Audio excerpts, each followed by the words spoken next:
Oh.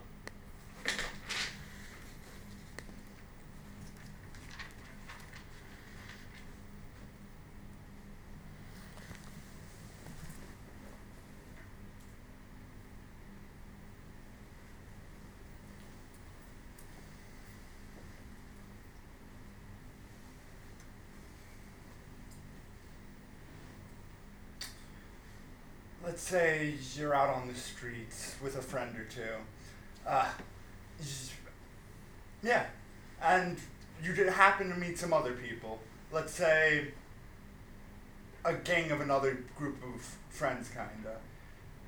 So the other group of friends decide to just go on a good old roast fest on you, like insult you left and right, just go ham on you.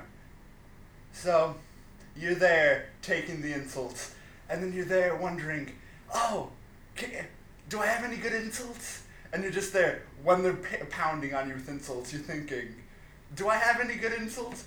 And there, in your mind, you think of the best insult you've ever come up with, and you're about to say it after they're just like finishing up roasting on you. You're about to do it. You're about to make the best insult you've ever done. But when you do it, you just mumble.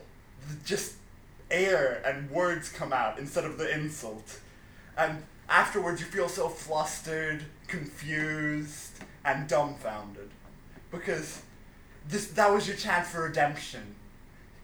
You wanted you wanted to make it better. You wanted to show your friends and those other people that you could stand up for yourself against the roast fest. You wanted to just push back, but instead you just mumbled away. And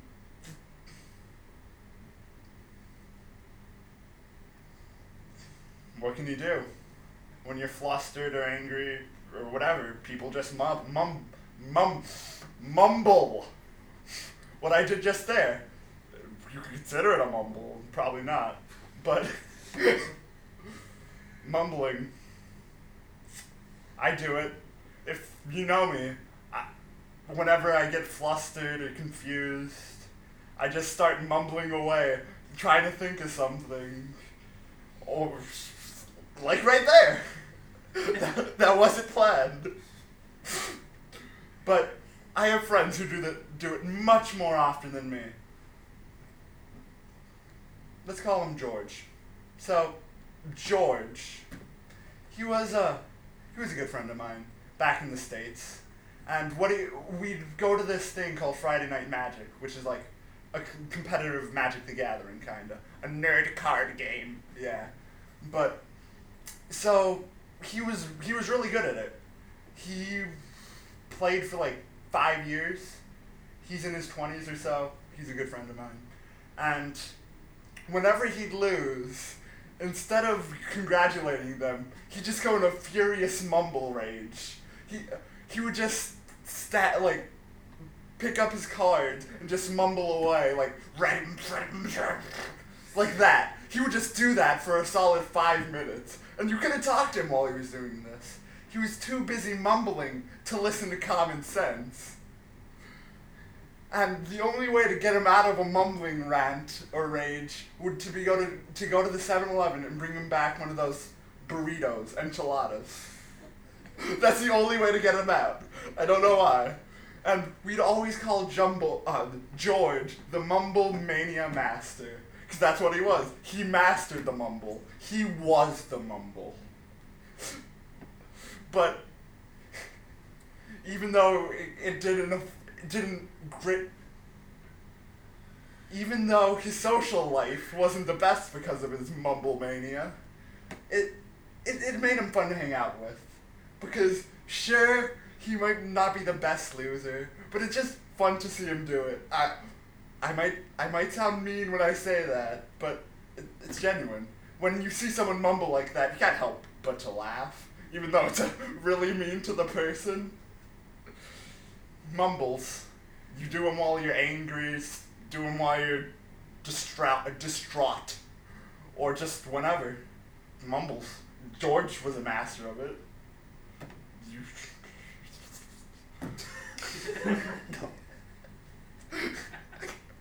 See, when I lose, when I don't know what to say, I mumble like crazy. Thank you. Mumbles.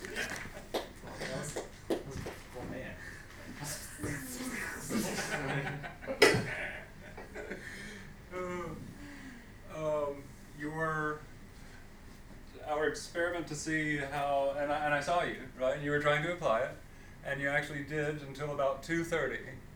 So until about 2 minutes and 30 seconds, you actually were able to contain the adrenaline and contain the things that beset you when you get behind there. Keep working on it. 2:30 is halfway there. Okay. And I'm doing this, by the way, Max, you know now, right? So so you actually get to see, what are your feet doing, all that sort of stuff, right? Because now it's like side view. That will be really helpful. Yeah, and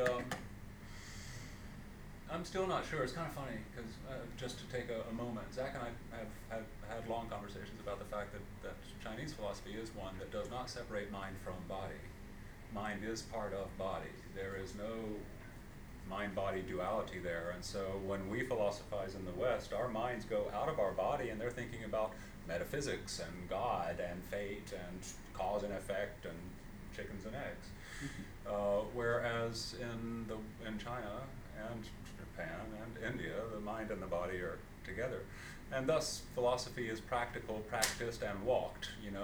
It's Tao's, it's ways. And you can't mentally walk away. The only way you can get down a path is with your body. So mind and body are together. And breathing is all part of it. And I was watching to see if you were breathing, as we discussed perhaps you should try to do more up here. And I'm not sure that you did. And I really hope that you can get your mind back in your body enough to actually remember to intentionally breathe there. I'm leaving in 10 minutes. Okay. Well, if not this time, next time.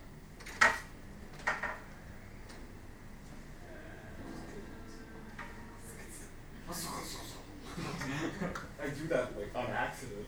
It just happens. Now we just sound the same. Okay. So no swallowing.